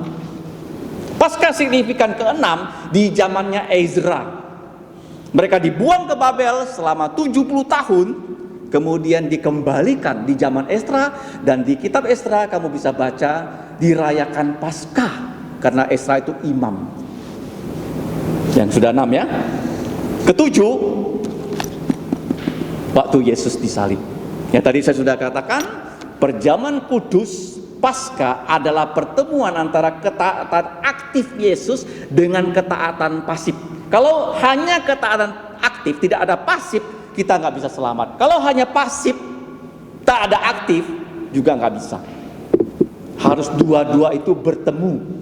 Ya, karena salib itu pertemuan antara ketaatan aktif Yesus dan pasif Yesus. Salib itu juga pertemuan antara kasih Allah dan keadilan Allah. Itu gak pernah bertemu loh. Kalau kamu kasih, kamu gak akan menghukum orang. Kalau kamu adil, kamu harus hukum. Allah gak mau menghukum kita. Dia gak mau lempar kamu ke neraka. Dia hukum siapa? Hukum Yesus, karena dia adil. Nah, kita lihat di sini ya. Dalam perayaan Paskah, 7 Paskah signifikan. Perayaannya harus di Yerusalem. Waktunya Nisan tanggal 14. Ya. Kita sudah tahu elemennya, ada roti tidak beragi, ada anak domba yang disembeli, kemudian ada roti pahit melambangkan mereka pernah dijajah, kita pernah hidup dalam dosa dan Yesus bebaskan kita dari dosa. Dan waktu mereka sedang pesta, mereka minum jus anggur loh. Kamu jangan bayangkan ya, hanya satu kali Yesus minum jus anggur itu, enggak. Jadi kita lihat apa itu ya, Paskah. Sekarang dari Paskah Yesus tetapkan menjadi perjamuan kudus ya. Perjamuan kudus banyak juga namanya, bukan satu. Perjamuan kudus, perjamuan Tuhan, perjamuan terakhir ya. Begitu banyak namanya. Nah, kalau kita lihat di sini, ketika mereka sedang makan, Yesus mengambil roti tidak beragi, mengucap berkat. Jadi ada 4 hal yang Yesus lakukan di situ. Dia ambil roti. Yang kedua, dia berdoa dulu ya. Kalau kamu dapat makanan, jangan langsung disantap ya. Harus berdoa, mengucap terima kasih. Yang ketiga, dia pecahkan roti itu, melambangkan tubuh Yesus yang tidak berdosa akan disalib. Kemudian berikutnya, dia bagikan roti itu kepada murid-muridnya. Setelah itu dia mengatakan apa? Ya, kalau kita baca khotbah saya pagi hari ini, itu di Injil Tuhan Yesus perikop 188, 190 dan 191. Yesus mengatakan apa? Ambillah ya. Yesus mengatakan, makanlah, bukan hanya diambil tapi harus dimakan. Ini adalah tubuhku yang diserahkan untuk kamu. Karena Yesus itu tidak ada dosanya. Kenapa diserahkan? Karena untuk menanggung dosa kamu dan saya. Kemudian Yesus mengatakan apa? Perbuatlah ini menjadi peringatan akan aku. Jadi murid-murid mengambil roti itu dan memakannya. Setelah itu Yesus mengambil cawan. Yesus minum air anggur untuk terakhir kali loh. Karena dalam perjamuan Paskah itu air anggur bukan hanya diminum sekali. Seperti kalau kita ke restoran kan, kita pesan makanan kan, sebelum makanan datang apa yang datang dulu? Teh kan? Nah, kita minum teh dulu. Tengah makan kita boleh minum teh juga. Jadi mereka waktu itu sudah makan Paskah, sudah minum anggur. Tapi ini minuman kali terakhir, mungkin kali keempat atau kali kelima. Di waktu mereka makan Paskah, orang tua itu akan ditanya oleh anak-anaknya, loh kok kamu makan Paskah? Sejarahnya apa? Orang tuanya akan jelaskan, makan Paskah karena Allah telah membebaskan kita dari perbudakan di Mesir dengan 10 tulah. Berapa tulah? 10. Saya sering ngajarkannya, daka nyala, sambar, hubel gelang. Apa itu?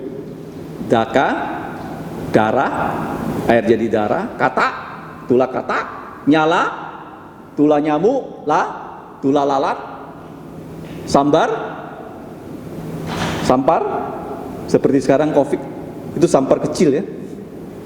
Bara, hubel, hujan es, bel, belalang, gelang apa gelang? Gelap gulita. Dan terakhir kematian anak sulung. Bapaknya akan katakan ya, dengan 10 tulah ini kita dibebaskan oleh Allah dari Mesir.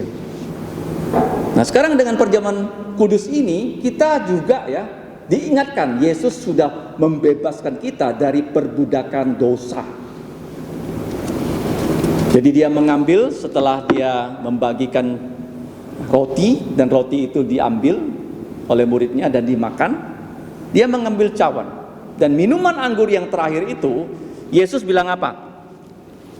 Dia mengambil anggur, kemudian dia juga berdoa, ya, mengucap syukur. Kemudian dia berkata pada mereka, ambillah ya cawan ini dan bagi-bagikanlah di antara kamu dan minumlah kamu semua dari cawan ini, sebab ini adalah darahku. Karena anggur itu melambangkan darah Yesus. Darah apa? Darah perjanjian yang ditumpahkan untuk banyak orang untuk pengampunan dosa. Perbuatlah ini setiap kali kamu meminumnya menjadi peringatan akan aku.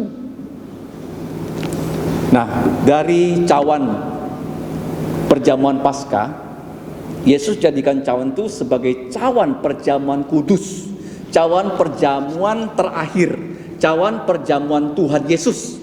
Yesus bilang, aku tidak akan minum lagi ya dari hasil pokok anggur ini. Kalau kita buka dalam Injil Matius ya pasal yang ke-26 ayat 29, mulai dari sekarang aku tidak akan meminumnya lagi hasil pokok anggur ini sampai pada hari aku meminumnya, yaitu yang baru bersama-sama dengan kamu dalam kerajaan Bapakku. Jadi perjamuan kudus, roti tidak beragi, anggur dalam cawan. Cawan itu melambangkan darah Yesus sebagai materai dari perjanjian baru. Makanya Alkitab kita ada perjanjian lama dan perjanjian baru. Kenapa perjanjian baru? Perjanjian lama ditulis dalam bahasa Ibrani dan Aramik, perjanjian baru dalam bahasa Yunani. Bahasa internasional pada zamannya Yesus bahasa Yunani. Kalau bahasa internasional zaman kita sekarang bahasa Inggris kan? Kita mulai perkenalkan kan, tadi kalian ada nyanyian Inggris kan? Kemudian ada ayat hafalan bahasa Inggris. Nah, kenapa ada perjanjian baru? Mari kita buka. Kalau tidak ada ayat ini, perjanjian baru itu tidak sah. Kita buka nubuatannya dalam Yeremia 31:31. Ayat yang gampang kita ingat ya. Yeremia 31:31, kita baca sama-sama. Kalau tidak ada ayat ini, ya, tidak sah agama Kristen di muka bumi. Tapi ada nubuatan ini, mari kita baca 31:31, 1-3. Sesungguhnya akan datang waktunya, demikianlah firman Tuhan, aku akan mengadakan perjanjian baru dengan kaum Israel dan kaum Yehuda. Ayat 32, bukan seperti perjanjian yang telah kuadakan perjanjian lama dengan nenek yang mereka pada waktu aku memegang tangan mereka untuk membawa mereka keluar dari tanah Mesir. Perjanjianku itu telah mereka ingkari, meskipun aku menjadi Tuhan yang berkuasa atas mereka. Demikianlah firman Tuhan. Jadi perjanjian baru ini adalah Yesus mati di salib, dengan darahnya dosa-dosa manusia bisa dihapus. Karena dosa kita hanya bisa dihapus dengan darah Yesus. Darah dari anak domba yang disembelih di hari Paskah di San 14 tidak bisa menghapus dosa.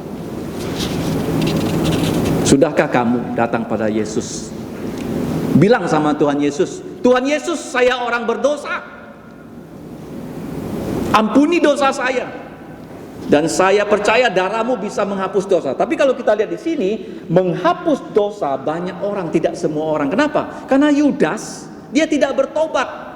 Pengampunan dosa hanya bisa terjadi kalau kita bertobat.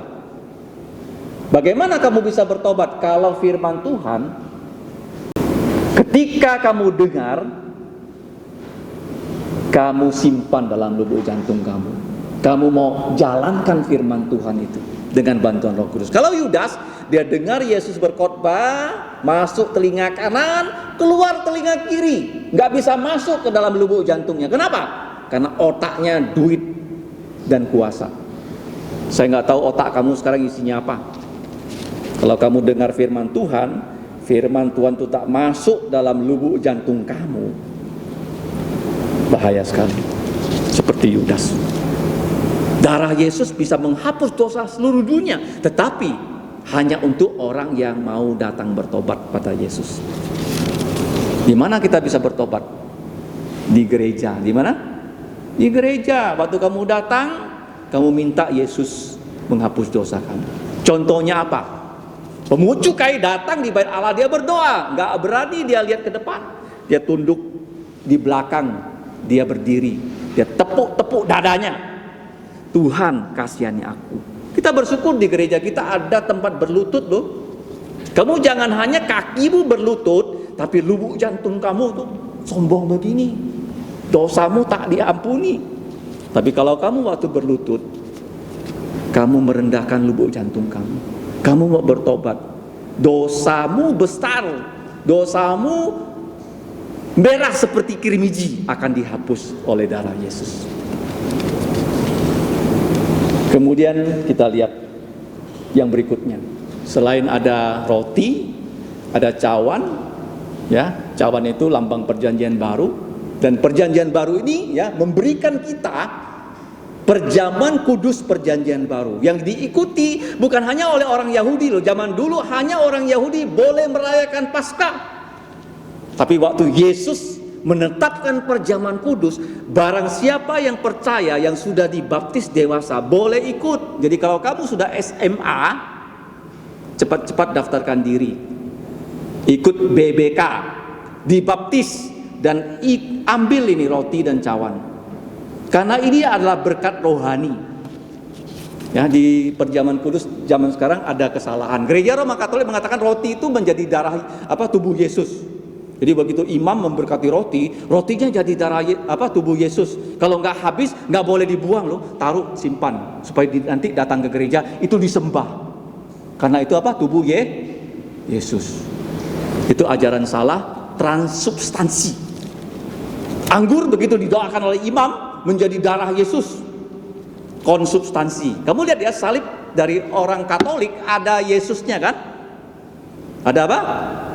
Kenapa salib orang Kristen Protestan nggak ada Yesusnya? Karena Yesus itu disalib sudah nggak di situ lagi, dia kuburnya kosong, salibnya kosong. Kalau orang Katolik beda, Yesusnya tiap misa disalib. Celaka itu, Yesus disalib berapa kali? Yesus disalib sekali saja cukup untuk menghapus dosa. Itu penistaan pada Tuhan Yesus loh, misa. Jadi untuk yang sekolah di Roma Katolik harus ngerti ya. Kenapa kita bukan sebut misa tapi perjamuan kudus.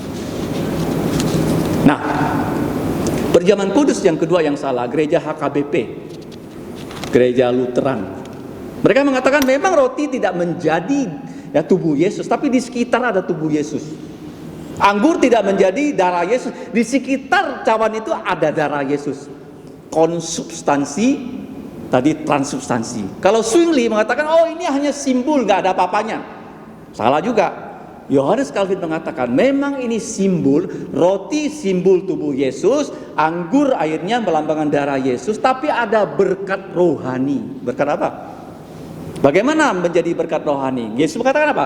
Ambil roti, makan, ingat akan aku. Ambil cawan, minum, ingat akan aku. Bagaimana kamu mengingat Yesus? Dia sudah mati di masa lalu. Kamu sekarang ingat Yesus. Kamu datang di gereja, ingat Yesus itu Maha Kudus.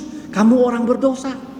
Makanya setiap berdoa harus ada kata-kata, Tuhan ampuni dosa saya.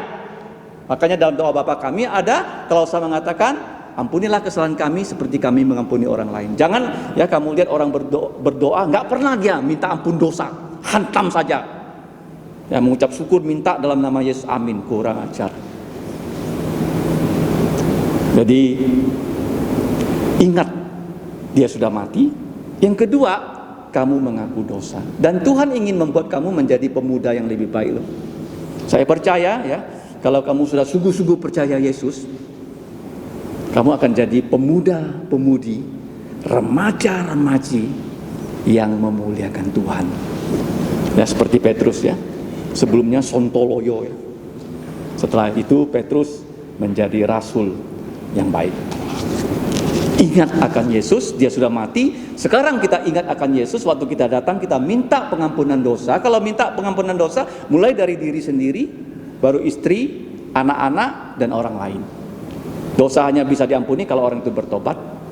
Nah kemudian jangan lupa kita ingat akan Yesus. Lewat perjamuan kudus ini kita diberi kesempatan mengabarkan Injil. Karena lewat perjamuan kudus ini Yesus mengatakan bukan hanya dia mati, tapi dia sudah dikubur, dia bangkit, dia menampakkan diri, dia sudah menjadi raja yang mengalahkan kematian. Jadi kalau kita sekarang bisa ikut perjamuan kudus, dan kalau kamu sudah dibaptis dewasa, itu berkat luar biasa. Tapi saya ingat waktu saya kecil, di tahun 70-an ya, 40 tahun yang lalu, di kampung Nangapino itu nggak ada roti, nggak ada anggur. Bagaimana gereja zaman dulu yang dibawa oleh misionari orang Amerika mengadakan perjamuan kudus? Mereka menggunakan air kelapa, dan rotinya adalah kelapa dagingnya. Jadi saya lihat, wah ini perjamuan kudus. Saya ingin loh, tapi waktu kecil nggak bisa. Nah kita nanti mungkin akan sedikit adjustment dari liturgi kita, mungkin perjamuan kudusnya di depan, atau perjamuan kudus waktu kita perjamuan kudus, anak-anak yang di kelas suruh masuk boleh lihat ya, karena perjamuan Paskah yang pertama anak-anak harus bertanya pada orang tuanya kenapa ada perjamuan Paskah. Kita juga harus cerita pada orang kenapa perjamuan kudus. Kita tidak hanya mengikuti perjamuan kudus, tapi kita jangan lupa memberitakan Injil. Kalau kita memberitakan Injil, kita harapkan orang tua kita percaya Yesus ya, dan saudara kita percaya Yesus. Karena ada berkat rohani. Berkat rohani terbesar apa? Membawa orang percaya Yesus. Kita injili orang dan orang percaya Yesus. Nah, setelah dia dewasa dibaptis, dia bisa ikut perjamuan ini. Karena apa? Yesus berjanji dia akan mengadakan lagi perjamuan kudus ini bukan di bumi. Sekarang kita ya mengadakan perjamuan kudus di bumi. Para rasul dan gereja mengadakannya, tapi nanti Yesus akan adakan di sorga. Di mana? Di sorga. Dia bilang, aku akan makan bersama-sama kamu di kerajaan Bapakku waktu Yesus datang kedua kali. Kenapa sekarang COVID? COVID ini adalah ya, satu tanda kecil saja bahwa Yesus segera datang. Dan Yesus akan datang, dia menjadi hakim untuk orang berdosa, dan dia menjadi juru selamat untuk kita, yang memberikan kita tubuh mulia sehingga kita percaya Yesus bisa naik ke sorga bersama Yesus makan perjamuan kudus. Saya tidak tahu berapa juta orang makan perjamuan kudus ini. Berapa ratus juta nggak tahu. Ya, kalau pesta di muka bumi ini ya, kalau bisa adakan pesta untuk 1.000 orang, udah besar kan? Ya kan? Tempatnya gimana? Nah, kalau pesta di Indonesia kan orangnya datang pergi. Kalau pesta di Kucing tuh enggak loh, semua duduk loh baru makan loh. Kalau gedungnya nggak cukup besar nggak bisa. Tapi nanti pesta yang paling besar adalah pesta perjamuan kawin anak domba, perjamuan kudus bersama Yesus. Dia akan bagi roti, dia akan bagi anggur untuk kita. Kuncinya kamu sudah percaya dia enggak? Yang terakhir, ayat 30. Sesudah menyanyikan nyanyian pujian, pergilah Yesus dan murid-muridnya ke Bukit Zaitun. Ini nyanyian pujian mana? Mazmur 113, sampai Mazmur 118. Jadi Yesus dia memuji Tuhan dulu, setelah itu dia menderita. Nah, jadi pujian itu membuat kita punya ya kekuatan untuk menghadapi ya salib sekalipun. Jadi kalau kamu di gereja ada kesempatan menyanyi, nyanyilah dengan sungguh-sungguh. Karena itu akan menguatkan kamu, yang selain firman Tuhan yang kamu dengar, menjadikan kamu tahan hidup di dalam penderitaan yang kita nggak tahu. Ya di hadapan kita ada penderitaan apa kan? Betul nggak? Nggak tahu.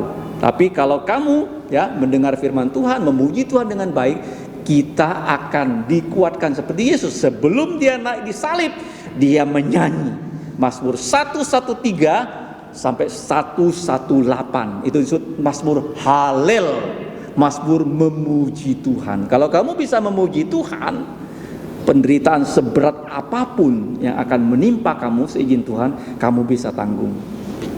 Ingat ya, nyanyi dengan baik. Jangan sampai tidak bisa menyanyi memuji Tuhan. Apalagi waktu memuji Tuhan gak buka mulut. Nanti keluar dari gereja ada penderitaan kecil udah ngeluh. Kamu lihat Yesus ya, memuji Tuhan membuat kita kuat dalam kehidupan. Ya, menghadapi badai sebesar apapun, ya kita bisa menang. Kita sudah belajar 3 hal. Apa itu perjamuan kudus yang ditetapkan Yesus? Menyempurnakan perjamuan Paskah.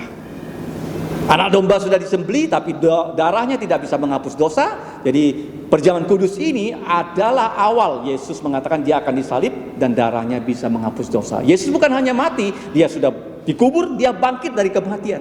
Dia sudah mengalahkan maut. Itu satu paket ya, makanya kita ingat dia, kita harus beritakan Injil. Yang kedua, yang pertama, aku sudah dibebaskan dari perbudakan. Kalau orang Israel dari Mesir, kalau kita dari dosa. B, bantuan Tuhan Yesus selalu tersedia untuk kita, karena kita manusia lemah. Dia senantiasa mau membantu kita. C, ya, cawan yang dimeteraikan dengan darah Yesus adalah cawan perjanjian baru. Makanya kita lihat kita punya gereja perjanjian baru yang bisa mengadakan perjamuan kudus untuk orang yang bukan Yahudi. Dan kita punya yang namanya apa? Kitab perjanjian baru. Ada gereja perjanjian baru. Jadi kita sudah belajar 3 hal. Aku sudah dibebaskan dari perbudakan dosa. Itu lambang dari perjamuan kudus. Yang kedua apa? Bantuan Tuhan Yesus selalu tersedia supaya kita bertobat. Yudas dibantu apa bertobat? Petrus dibantu dia bertobat. C apa? Cawan. Isinya apa? Air anggur. Yang melambangkan apa? Darah. Lambang loh, bukan jadi darah Yesus. Lambang darah Yesus yang bukan hanya simbol tapi ada berkat rohani. Makanya kalau kamu ya sudah SMP 3 bisa ikut BBK, nanti bisa dibaptis dan nanti bisa ikut perjamuan kudus. Mari kita berdoa. Bapa di surga, kami berterima kasih dan bersyukur untuk Tuhan Yesus yang sudah menetapkan perjamuan kudus untuk menggenapi yaitu pesta perjamuan Paskah. Kami tahu Tuhan Yesus adalah anak dombamu yang mengangkut dosa seluruh dunia. Dengan darahnya dosa semua manusia bisa dihapus. Tapi untuk kami yang percaya seperti Petrus dan kawan-kawan, ya Bapak, jangan sampai kami punya lubuk jantung yang keras seperti Yudas yang tidak mau percaya Yesus. Tolonglah ya Bapak, kami bisa percaya Yesus, dan kami yang bisa ikut perjamuan kudus nanti, Engkau kuatkan iman kami. Dan kami yang belum bisa ikut, Engkau persiapkan mereka untuk dibaptis dewasa atau reafirmasi iman supaya mereka bisa ikut dalam perjamuan kudus, mendapatkan berkat rohani, menjadi pengabar-pengabar Injil yang memuliakan nama-Mu. Demikianlah ya Bapa, doa kami dalam nama Tuhan Yesus. Kami berdoa dan mengucap syukur. Amin. Selanjutnya kita akan dituntun dengan video untuk perjamuan kudus. 感謝主接下來的設施是嘅主嘅愛，讓主主嘅病格主嘅背紀念主耶穌，基督嘅太愛其實在十字架上，乃係為了愛是咁嘅催人人故， Sekali Chongsi Tiyit Pak Cit 13 Siu. Kita bersyukur kepada Tuhan, kita sudah mendengarkan firman Tuhan dan juga kita akan masuk dalam perjamuan Tuhan. Kita akan mengambil cawan dan roti yang melambangkan darah dan tubuh Tuhan Yesus. Mari kita memuji Tuhan dengan pujian nomor 173. Yit Pak Cit 13 Siu Siko 173 Chai Sipka di salib. Sekali Chong Tiyit Pai Ka Ti San Pai. Kita akan memuji Tuhan dengan bait yang pertama dan ketiga. Chong Do Ti San Pai Chiang Ti Xiong Ji Moi Jam Lip He Lai Chong. Dan pada bait yang ketiga, jemaat dipersilakan untuk bangkit berdiri.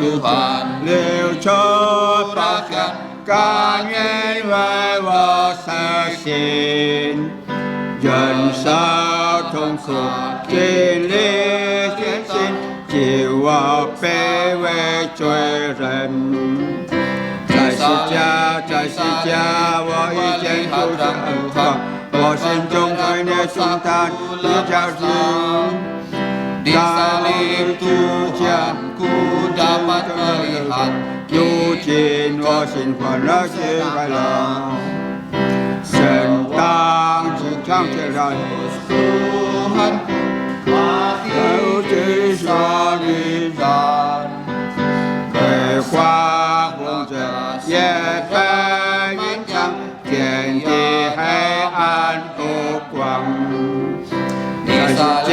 在世家，我已经做 Tuhan perbuatan dosaku lepaslah di salib Tuhan ku dapat melihat 有情我心欢喜心快乐。向大家翻開見就善世界條嘅先見，已經剛才讀過了，世界嚟重複讀嘅嘅先見馬太福音，前26章這個從26節讀到30節。 Mari kita membaca firman Tuhan dari Injil Matius pasal yang ke-26 ayat 26 sampai 30 yang tadi kita sudah baca. Kita akan baca lagi. 我先讀嘅嘅從本來然後唱嘅嘅如理之上讀嘅嘅印尼本來。 Nanti Pak Pendeta Pang akan baca dalam bahasa Hakka dan saya akan membaca dalam bahasa Indonesia. 嘅前面有實力先秦。 他們吃的時候，耶穌拿起餅來祝福，就擘開天給門徒說：你們拿出吃，這是我的身體。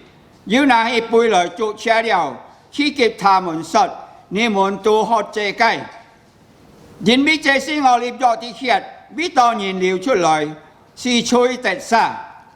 但我告訴你們，從今以後，我不再喝這葡萄汁。 直到我在我父的國裏同你們喝新的那日子。最後30節，他們常有事超出來往橄欖山上去。 Injil Matius pasal 26 ayat 26 sampai 30 demikian bunyi firman Tuhan.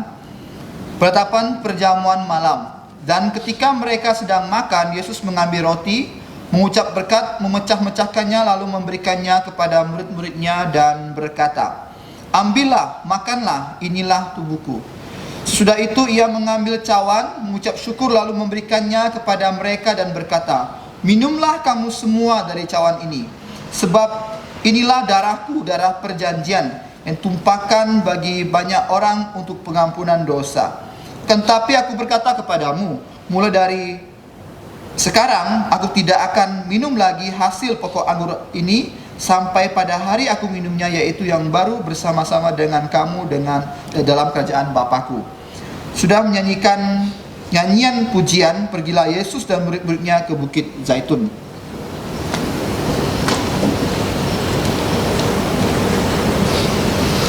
當主耶穌嘅嘅門徒嘅行最後一次，你嘅班場喺出嚟空嘅行啊，佢拿起你嘅餅來，佢做下了，佢講你嘅餅啊。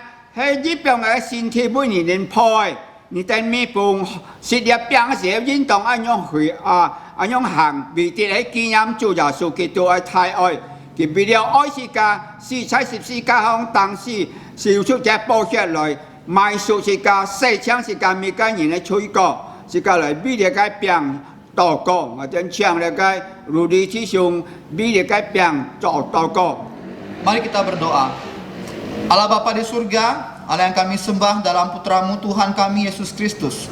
Kami sungguh bersyukur ya Tuhan, pada saat nenek moyang kami telah jatuh dalam dosa, Engkau sudah mempersiapkan keselamatan untuk kami sebelumnya, yaitu melalui darah dan hidup serta matinya Tuhan Yesus di kayu salib. Ya Bapa, kami pada saat ini akan menerima roti perjamuan ini yang melambangkan tubuh dari Tuhan Yesus yang dipecah-pecahkan di kayu salib demi untuk menyelamatkan kami umat manusia. Terima kasih ya Tuhan untuk begitu besar kasih-Mu kepada kami. Dan kami menyerahkan semua dalam tangan-Mu. Kami berdoa dan bersyukur dalam nama Tuhan Yesus. Amin. Amin.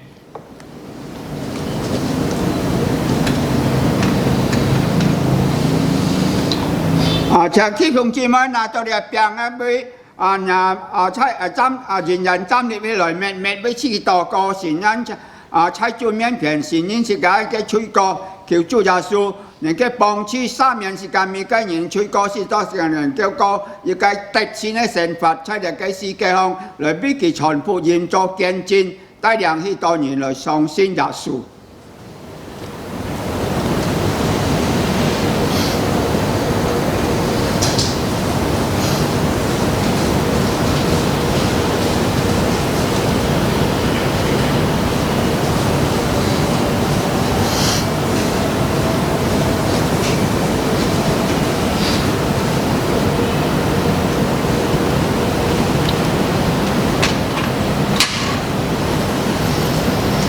Sự ca chuẩn cho cảm ơn xin cảm謝được cái chủ恩典，在建造城市嘅能夠來多嘅先初前來兩數嘅病，隔一個背是個來兩數一個病。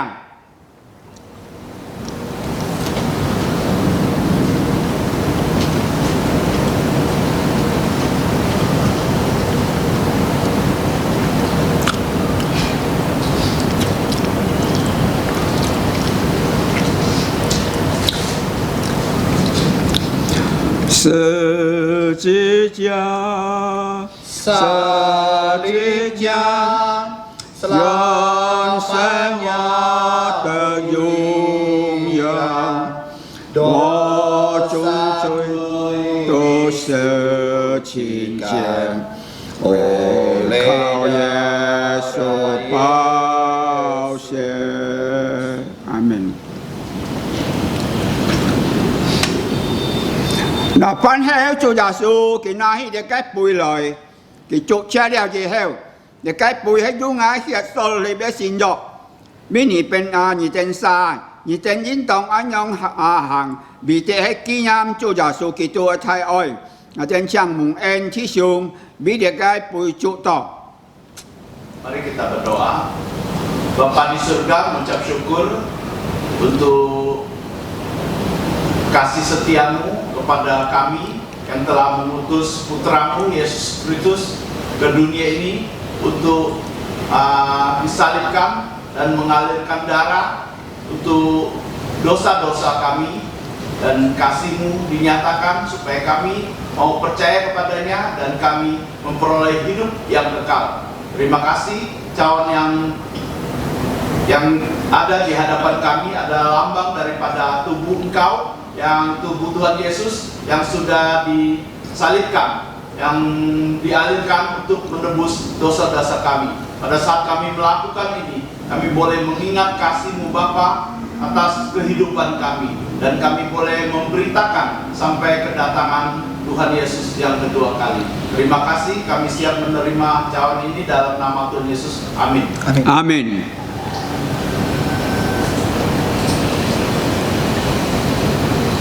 Chàng thí xuống chi mới nào tôi được cái buổi時候人人針你每每被司機禱告在主面前。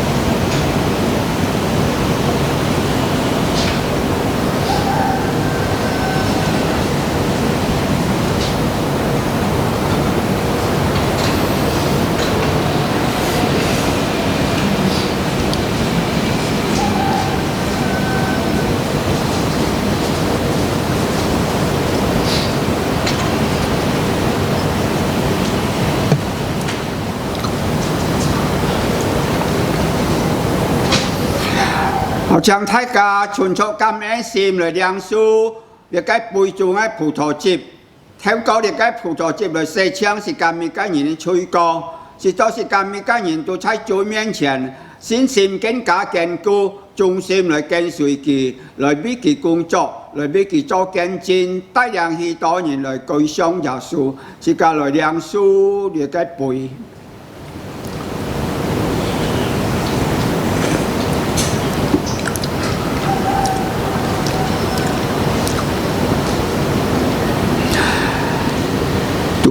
Tuhan terima kasih, Tuhan terima kasih, Tuhan di dalam surga, ku ucap terima kasih, amin. Xin ca dịch bên yang bị địa cái bùi xin ca đời dịch bên trong con trời sĩ có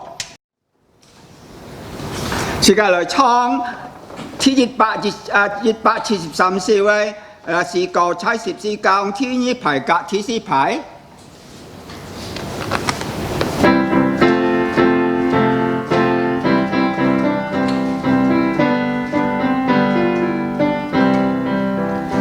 ข้าท่านว่าจะเลี้ยวเชื่อเบาเสีย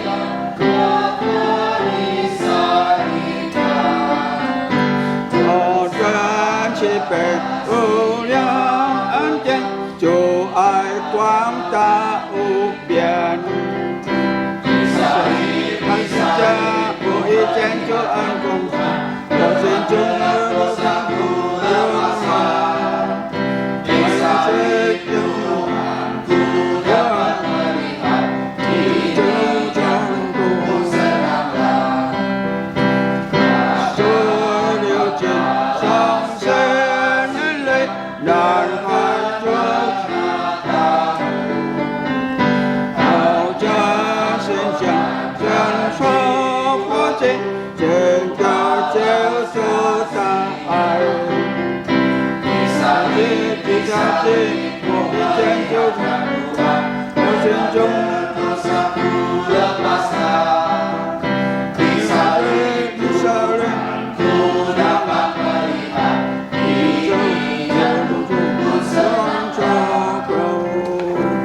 是个人人站错，是个良数，有圣经里面所应许祝福。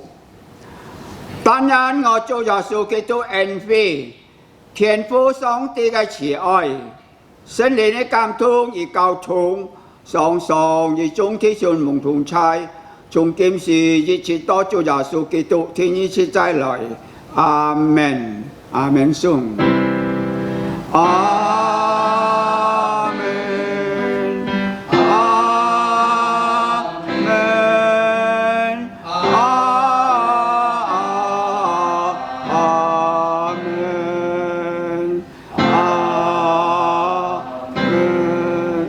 ，Chàng cho mẹ tỏ sản phi nhân sống tí chúc phụ thái cả Chúa heo sĩ cả lời chong nhân chủ sĩ phụ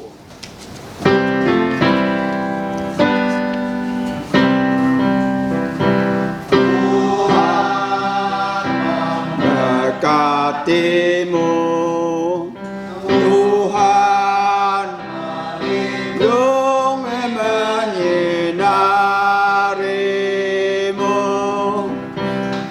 nhìn kasih karunia Tuhan menyinarimu dengan